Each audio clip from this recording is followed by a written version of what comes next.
Salibonani, Makadini, Molibwanji. Welcome to Shepherd's Rest with me, Itai and Shepherd. Subscribe, like, hit the notification bell to enjoy more of our content as we build our rural home.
Abang uti laba ya sula.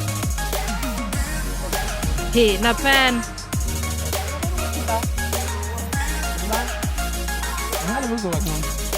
And the papa man just do this. Then Sila ngena kanjan. Ba jiga right. Bangena. Sebengena straight abasahambi ngendlela le. They know what they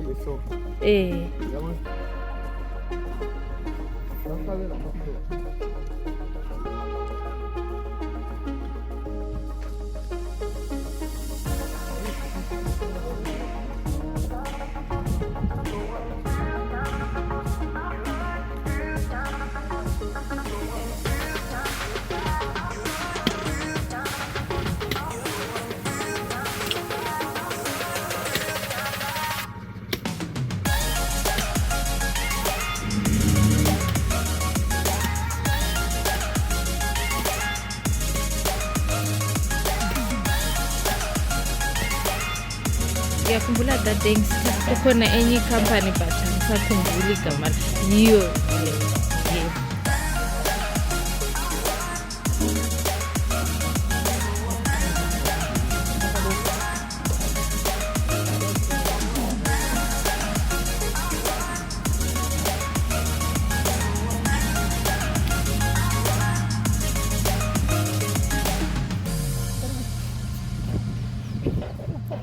And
wait for me.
Hi guys, so this is the day we had decided to have our borehole drilled. As you can see, we got our truck to come and do the job. We had been trying to reach them well, not them specifically, we had reached out to a few contractors, about 3 or 4 contractors. We had done this for like a whole week or 2 and nobody was coming through. This is because every time we'd get a company to come through, they'd say, we're coming tomorrow we'll be there, and then tomorrow comes and they don't come just because they had a lot of other jobs lined up. But anyway, all the same, this is the person that finally came through, but unfortunately we had left the cash to pay. Obviously they want the cash up front, so my husband at this point just went out to go and fetch the cash, and they are just setting up before they start drilling, but they're not gonna do any work until they've got cash in hand. So this is them just setting up and waiting for the cash to be brought by. So because this is a rural area, when we were giving them directions to come, we kind of had to tell them to go directly to the school, because this place is just outside of the main shopping area on the main road. So it's about 25 to 30 km from the main tarred road.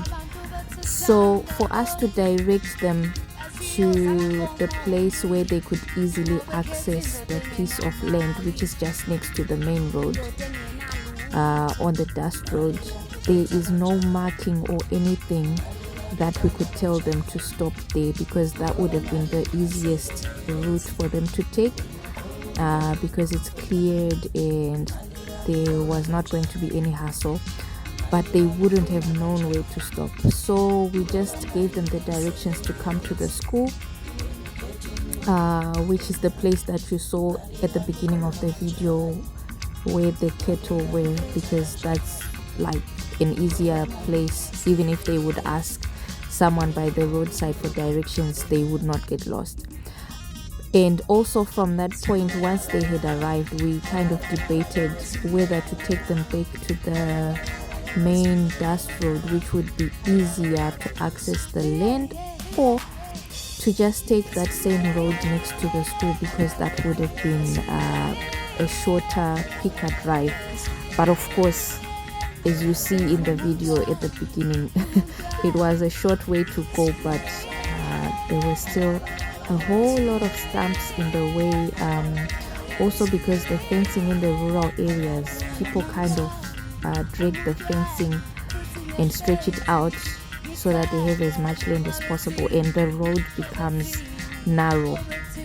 So by our own estimation, we thought the truck would be able to go through that way, but unfortunately it kind of faced a lot of stops, a lot of stumps, a lot of rocks in the way, and these guys, it's so many points they wanted to just turn back and go. But there's Malume there, he's a very tough guy. He was the one inside the truck and he told them to just keep going, otherwise they just didn't want to do it anymore. They were very upset, complaining why we had not cleared the road, blah blah blah.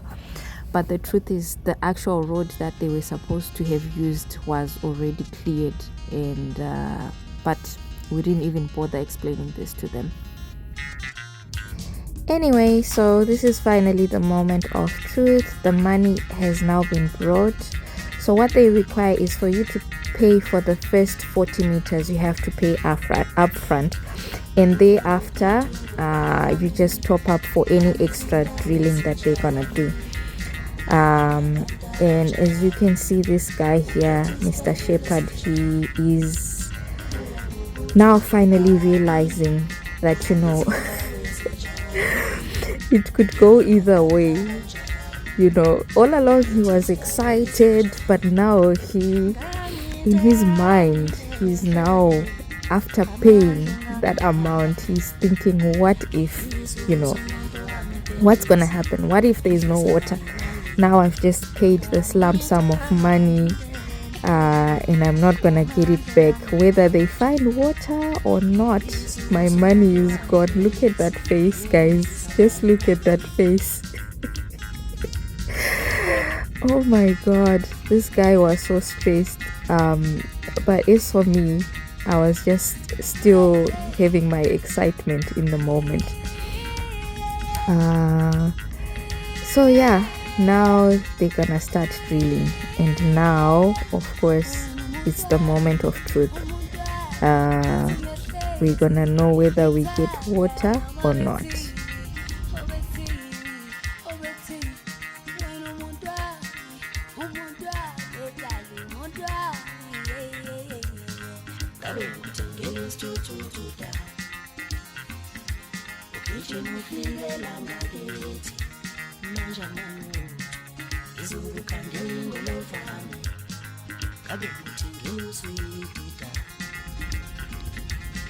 Okay, so they're inserting the drill bits. The drill bits were 5 meters long, and then the casing, which is those blue pipes on the ground, the casing was 6 meters each. So basically what they do is, once they put in the drill bits, they'll be just counting 5, 10, 15, 20 and so on, if I'm not mistaken, if I remember well.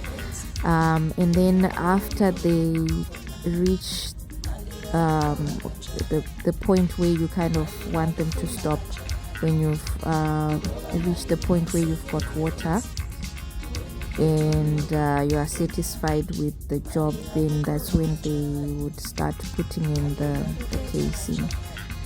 So at the end of every drill bit, they'll take that shovel with sand to count. So they'll be putting piles of sand at the end of every drill bit to count that you've used up one drill bit.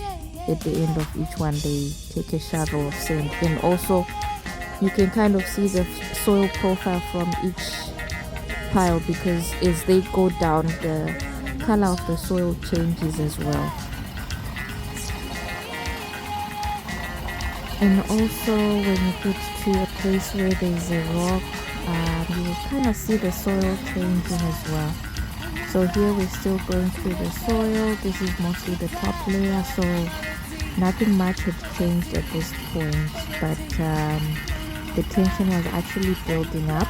I mean, we were at the point where we got excited for a while after our shenanigans with the truck not being able to get through initially, and then making its way finally through, and that made us very excited that we were going to just start the job. But now that the job has actually started, guys, the tension, I don't even know how to explain it.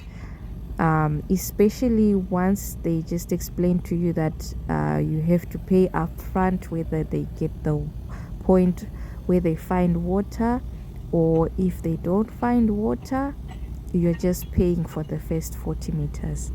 So regardless of what happens after those 40 meters, just know that your money is gone, guys. And it's it's not even a joke. It's a serious story.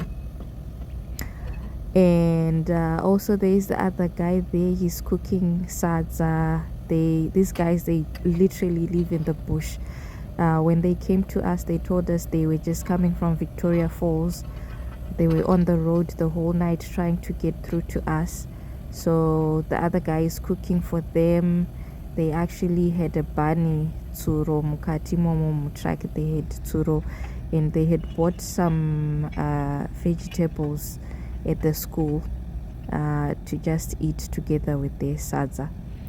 So yeah, they literally just live in the bush because every time they're struggling to meet the clientele. And it appears that this type of business in this area is being done by Indian guys. That guy who is covering his head with a brown cloth next to the guy with the orange cap is actually Indian.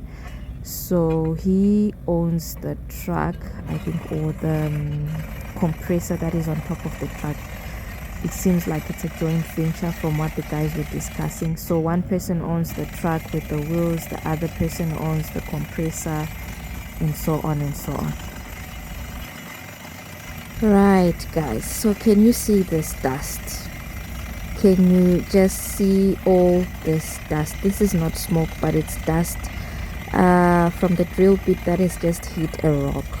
So this is the point where I almost lost my husband, guys. The stress that was on his face at this point, watching this dust.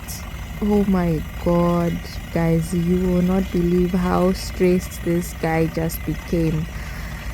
Just the other face he had before it even became worse. He really just wanted to pass out, and he was just so silent.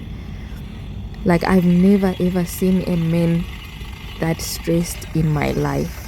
And I kept telling him and explaining, you know what, once they hit the rock, as soon as they, well, not as soon, but they need to hit the rock before they can actually find the water table, because they're not gonna find the water table above the rock. But of course, I was talking to myself. The guy became stressed the more he watched this dust, because it's I think it's a granite rock of some kind. So it was just producing this white dust. Yeah, this just gave everybody, but especially Mr. Shepherd, he became very, very, very stressed and didn't know what to do with himself. Of course, he's not in the picture right now, but trust me, he was very stressed.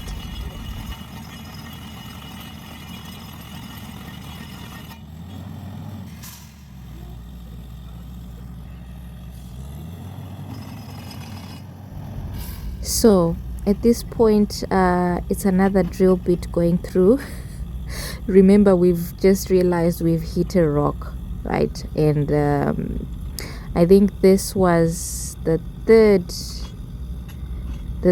drill bit going in, which is what, 15 meters. We are now going for 15 meters from 10. We've done 2 drill bits. This is the third one, so we are moving from 10 meters going to the next 5 meters. I mean, we still have a bit of space to breathe, because remember, we're going for 40 meters. We are praying that within those 40 meters we should have found some water. So right now, I mean, we still have some space, some room to breathe, but still the tension, you know, just knowing we are inside a rock right now, the tension is too much. I realized that this is the point I had to be strong for my husband. I kept telling him, you know what, we're going to get water. We will reach a point where we have water. But look at him. He is just so sour, so bitter. But what does a woman have to do except to just be strong and stand by her husband? That's all I could do at this point. Thank God we complement each other as a couple. You know, when he is low, I'm the strong one. And when I'm not doing well, he has to be the strong one. Right now, he's just not doing well. So catch us on the next video to find out what happened eventually, because right now it's still a lot of dust and we're still shoveling a whole lot of dusty soil from underground. We're not even sure what's going to happen after chucking out all that money. So catch us on the next video. Bye.